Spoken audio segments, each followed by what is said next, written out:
As part of our 20th anniversary celebrations in 2024, Pharos Architectural Controls is spotlighting 20 people and projects that have helped to shape our company and our products and continue to inspire us every day.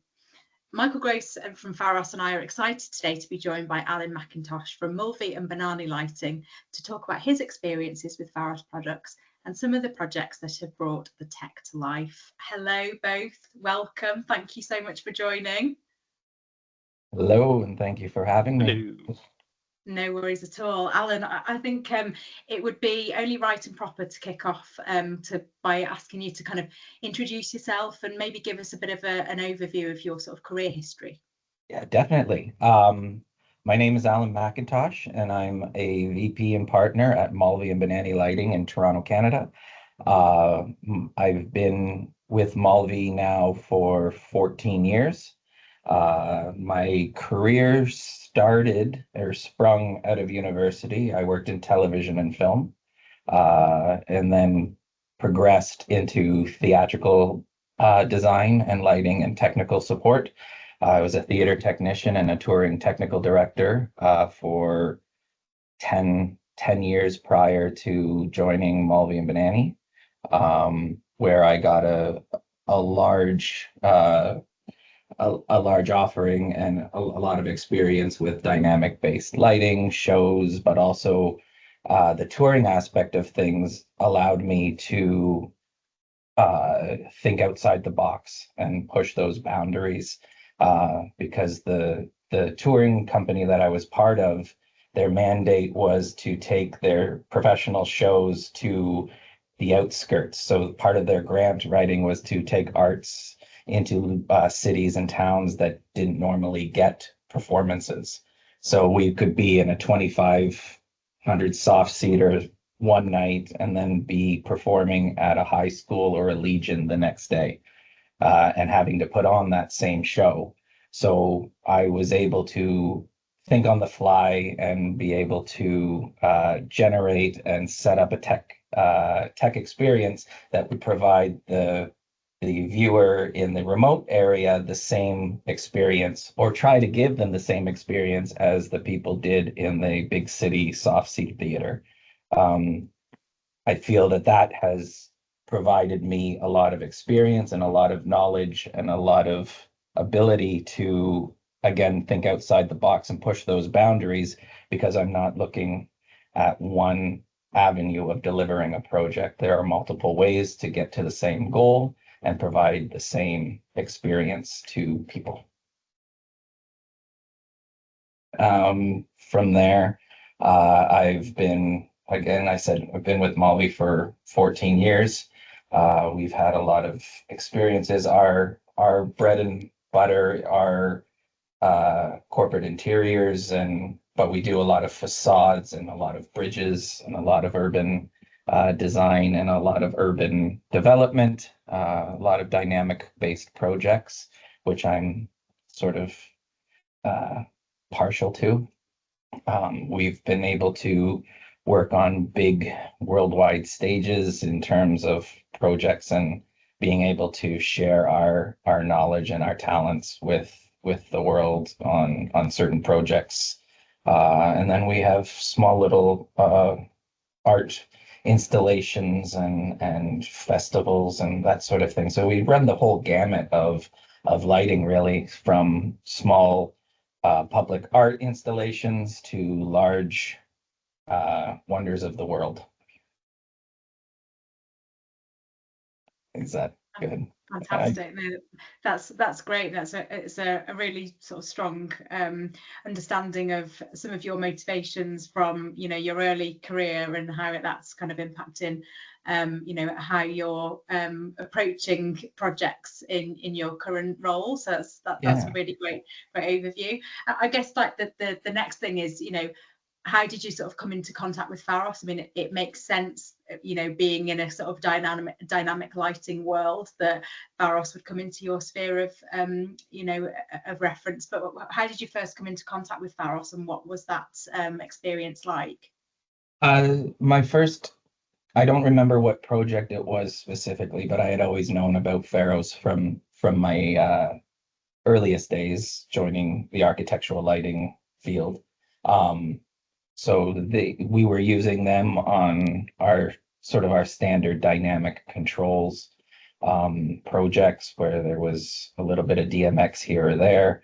But I think the first full-blown Pharos installation and coordination was the Bloor Street benches in around 2016, 2017. Really? That's a heck of a thing to. Yeah. Yeah, you got tossed into the deep end with this one. Yeah. Go big or go home. Yeah. So that, I mean, like I said, we have always done dynamic projects, and we've always had our hand, and we've always tried to push the boundaries. But the Bloor Street benches in Toronto was sort of that first full-fledged, we are coordinating directly with Pharos. We're not specifying them and a contractor is working with them, or we review it later. It was more of a foot in the door, day one, maybe day two type thing where Mike, MG, and I have been started our conversations and our relationship moving forward. And it's progressed from there onto a number of other different dynamic and boundary pushing projects that we're very proud of, and it wouldn't have been possible without the support and the technology behind the Pharos product. Yeah, you're right. That was pretty much the first time when you and I started talking regularly, right? Up until then, I just knew that you guys, did stuff and used our things and would occasionally talk to people, over there, whatever. But that was the first, like, all right, Alan, you're going to talk to MG. MG, you're going to talk to Alan, and you guys are going to work this out. The middleman was completely removed, and then MG and I were it was just us. That was it. And it was yeah, and yeah, so it was a very ambitious project, if I could say. It was one that we had an idea, we had a script, and I would be remorse to say that it wasn't just me. There were a number of people involved with all of our projects. I'm just the lucky one that gets to talk to you guys about it.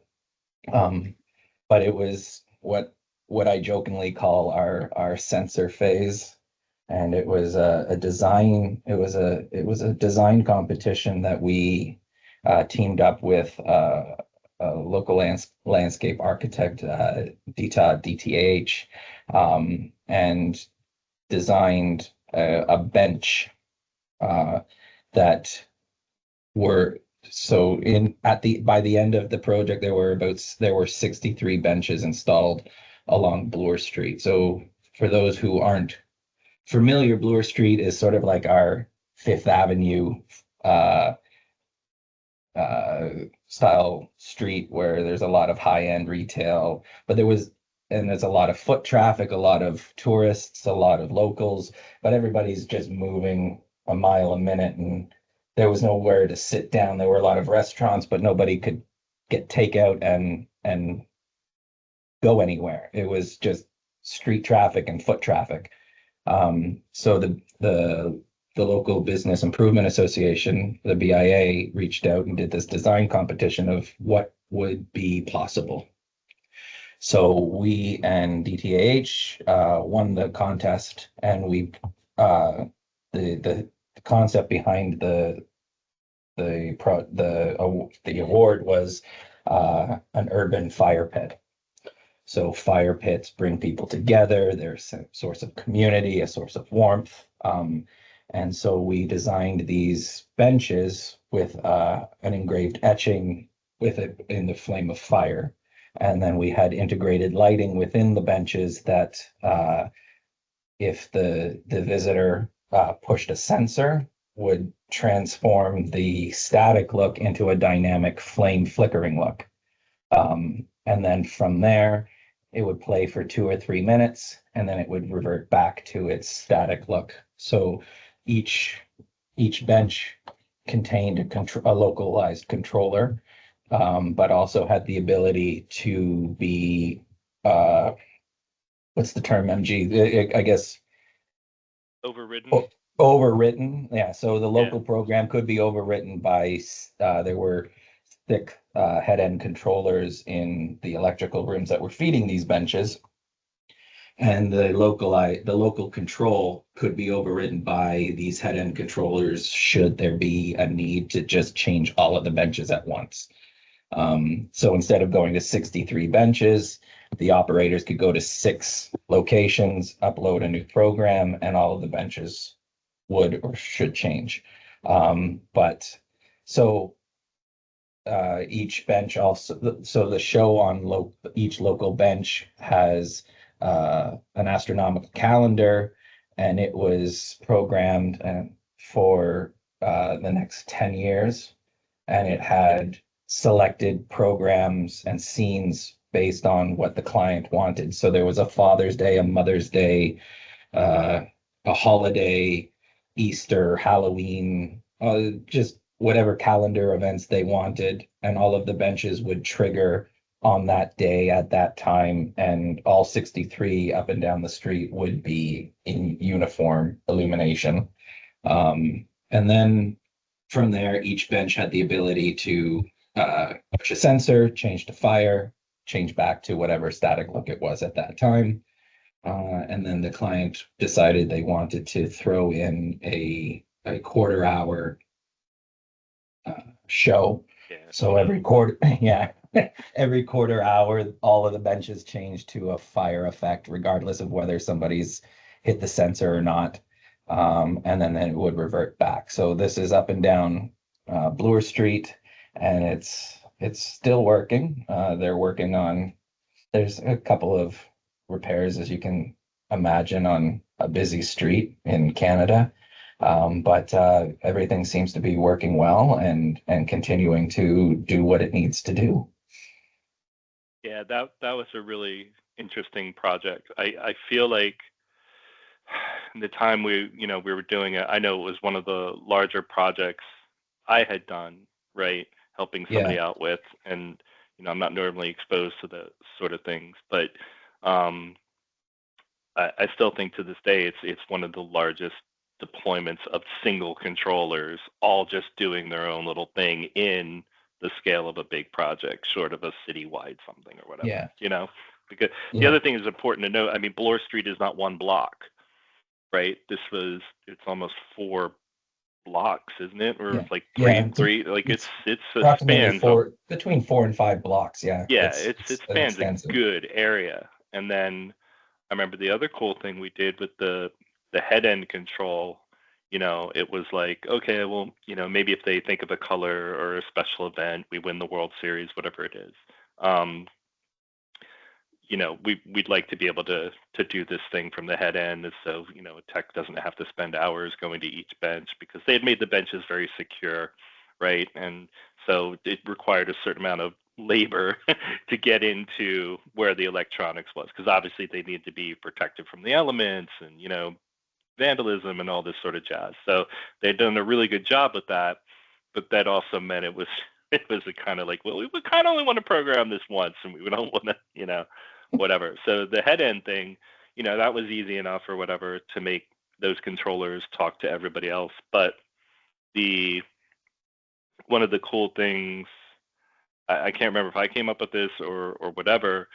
We talked about, okay, well, we could do these colors or whatever, and I think if I remember right, it was like I realized I was like, hey, well, what if I was able to make it do like a dynamic chase? So like, even though we're taking it over from the head end, we could sort of tell everybody to do this rainbow, but the rainbow would be distributed across the whole 5-block area, which we didn't really think was going to be possible at the time. And then I sort of came up with a way to do it, basically using the idea that each controller, even though it was all doing the same thing and they were sort of like clones of each other, each one still had an individual number. And I said, well, what if we tell everybody, you're going to all play this timeline, but based on what number controller you are, you're going to start the timeline at a different spot. right? So even though they all had the same content, they all had the same programming, they weren't necessarily talking to each other, they would get the signal to all start, and controller number one would start at the beginning of the timeline. Controller number two would start 2 seconds in. Controller number three would start 4 seconds in. So when it played back, the thing was stretched, dynamically across the whole thing, which was pretty cool. Which, That's fantastic. Like, it just shows like the breadth of the technology that's available, and like you said, and when we're talking about pushing boundaries, like being able to extend that across 4 or 5 blocks worth of street, and create something that's a real spectacle. I mean, I can imagine that the client's feedback was that they were happy with what you'd done. Yeah, they definitely happy with what had happened, and the result of the design of the installation. It's, as you can imagine, keeping up with 69 LPC controllers is a lot of work, but it is a beautiful installation, and we received a lot of compliments and a lot of awards locally for it, as well as some recognition outside of Toronto and Canada.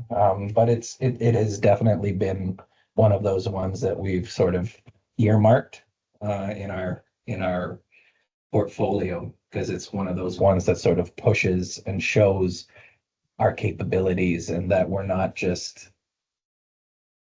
thinking inside the box. We're trying to push it, trying to create something unique and something different. And there's always roadblocks and speed humps and whatever analogy you want to use, but that's part of the game. That's part of what comes with the territory. So it's interesting. So, there's always going to be hiccups on a project, right?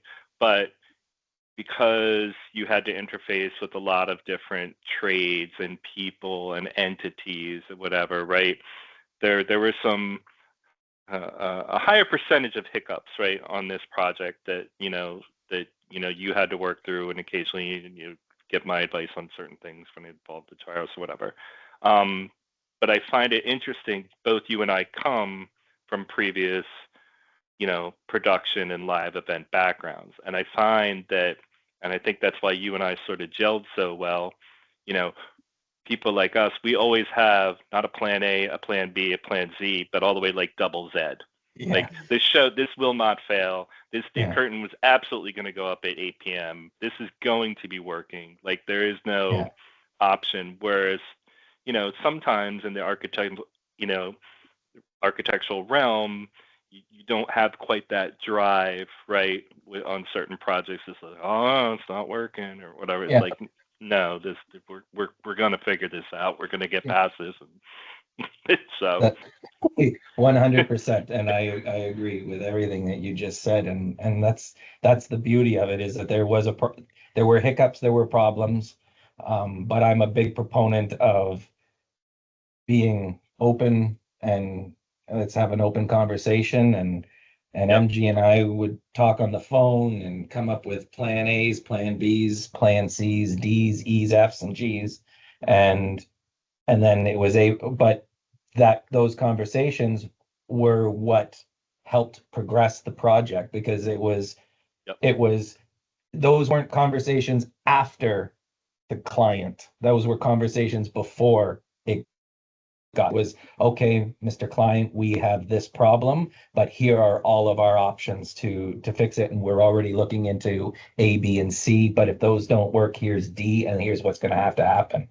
And so it helped keep the client comfortable when they weren't comfortable, and show that we had everything under control from at least our design and technology standpoint. And that was invaluable, and it was what MG and I do well, I guess. Yeah, I think, obviously a big part of my job is providing, sort of this, project support to these larger projects or pre-project planning or whatever, right? But this, what Al and I have is a very nice direct relationship, like he said. So it cuts out a lot of that middle conversation, and he and I can very quickly get to solutions and, solve problems. And it's just like, bang, here it is, right? Or, hey, MG, can the Pharos do this? I laugh and I say, ha ha ha, of course it can. What is it? Oh yeah, because there's lots of those. I use the example sometimes of describing these types of projects to people where it's like, how did it get to this? And it was like, well, we came up with an idea and a narrative, and then you send that narrative off and you've got a couple of technical ideas or gear and connection ideas, and then to make this work, you need to surround yourself with people that don't know what you like. They need to know what you don't, and you can't pretend to know everything. And you need to reach out to the people that know more than you and surround yourself with the people that know more than you. You have the idea, you have the napkin sketch, but somebody is going to help you build it. And that is the team that we surround. It's my team outside my office. It's MG across the border. It's everyone. It's local reps. It's local manufacturers that all pull everything together, that create that idea, that narrative, that napkin sketch, and create it and bring it to life and to fruition.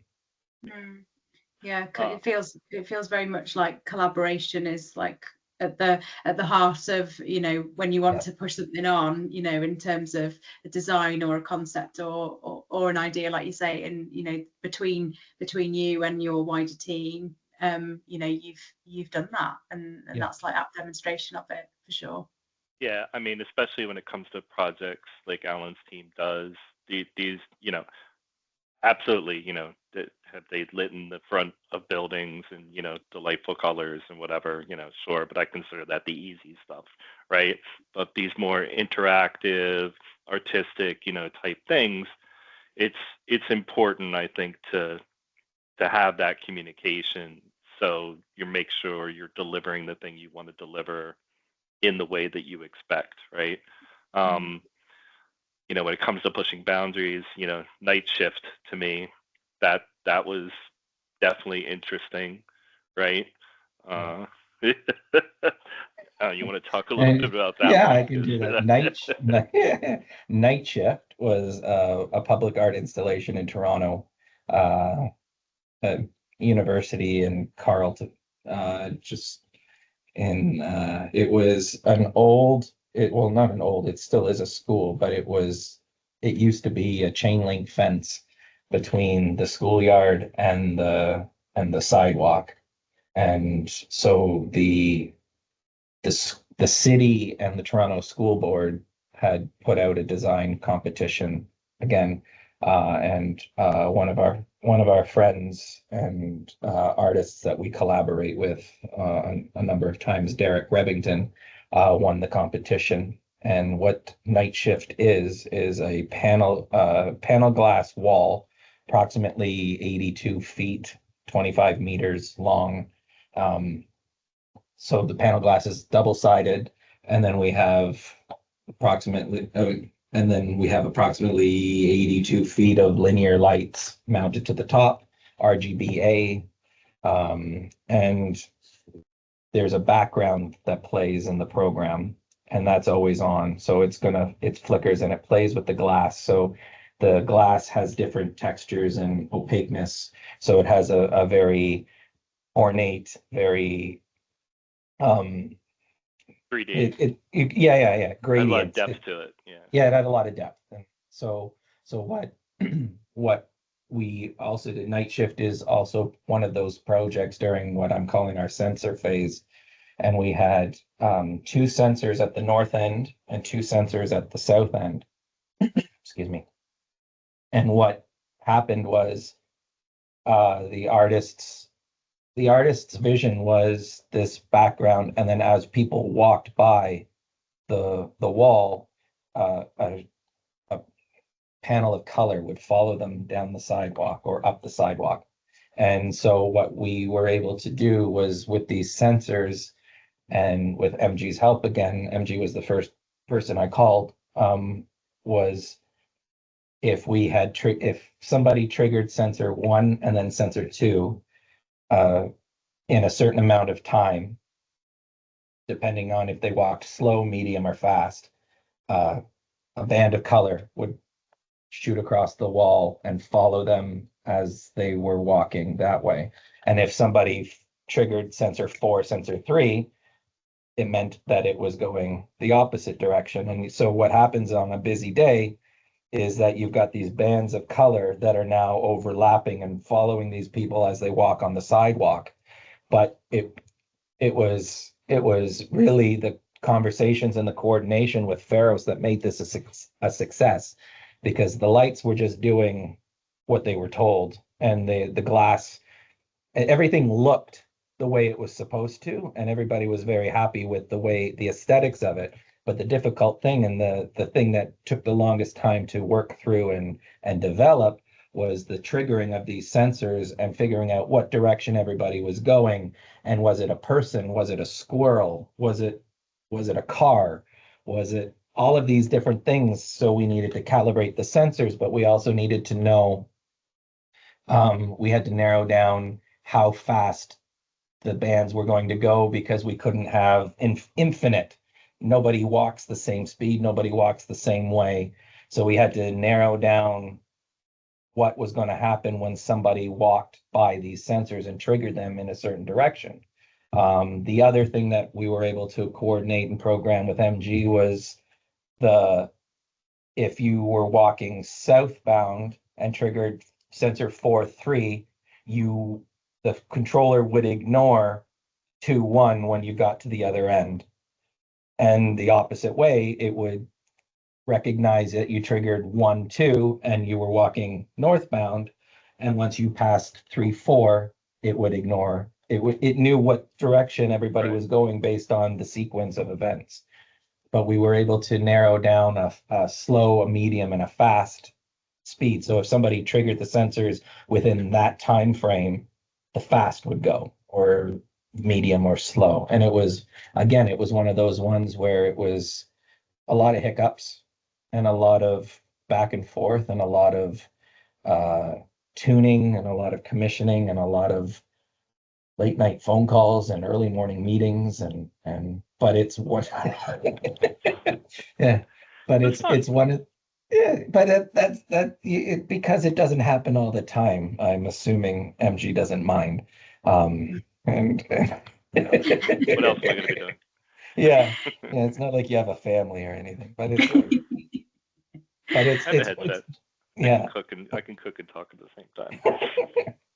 But It those sounds like like painstaking, like, you know, the sort of the level of detail and the level of thought process to get the desired effects, like absolutely like down to the minutiae of it to get it right.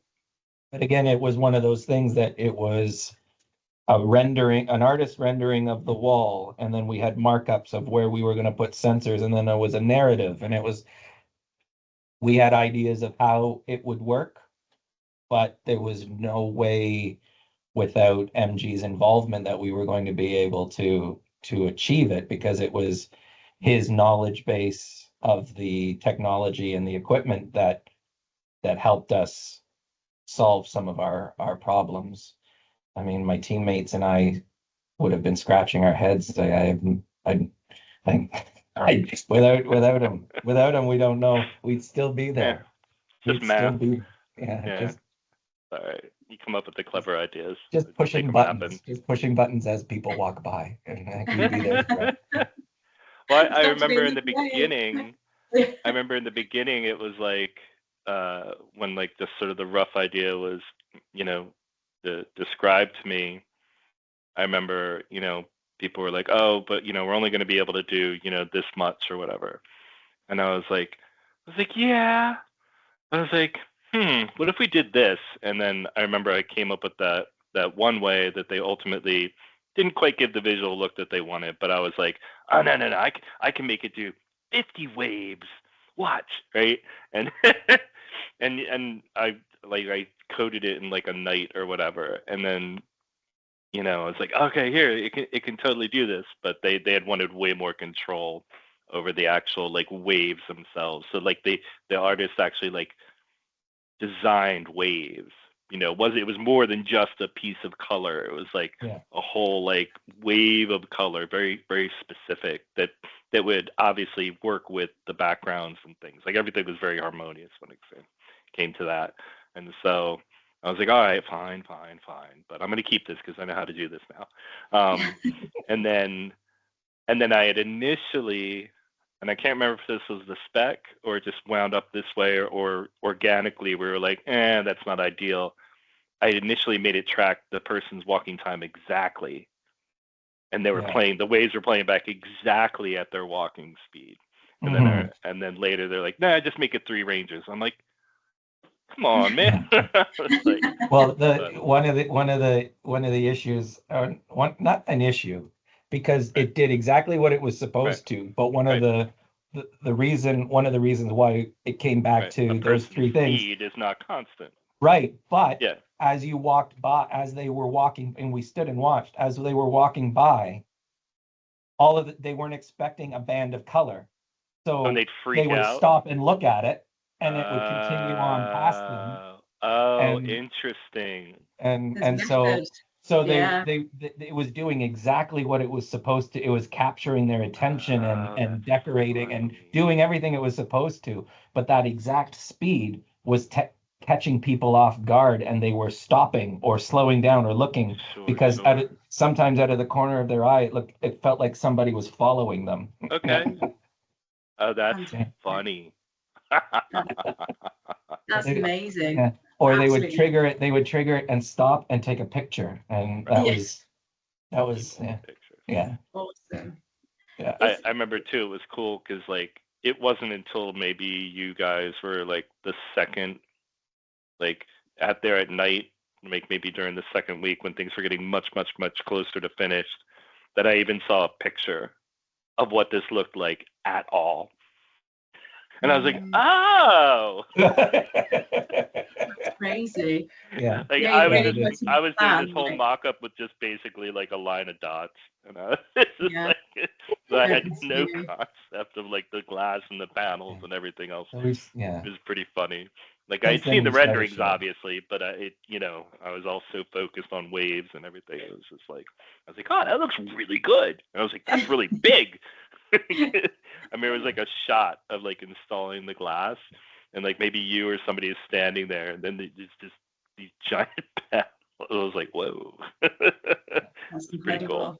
Since then, we started sharing pictures so that he knows what he's helping me with. Yeah. What you've done. Much better, that way. Yeah, Bloor Street I didn't see until it was all done. Yeah. It's awesome. It's absolutely fascinating to hear how, like I said before, the 2 of you, in collaboration have really kind of created these spectacles that previously didn't have any basis in reality at all, and now they've become part of the cultural fabric in Canada, with people experiencing them and interacting with them and remembering them, which is what it's all about, isn't it? So it's absolutely wonderful to have you as part of the kind of celebrations of Pharos 20th anniversary, Alan. Thank you so much for your time. Thank you, MG, for providing your insights and your expertise in programming these amazing projects with Alan as well. Fun to do. And all that remains is to say thank you, and here's to the next 20 years, eh? Thank you so much for having me and including me in this. It's been a pleasure, and I look forward to all of the future opportunities and chances that we get to collaborate and use this wonderful product. Thanks a lot for joining us, Alan. My pleasure, man.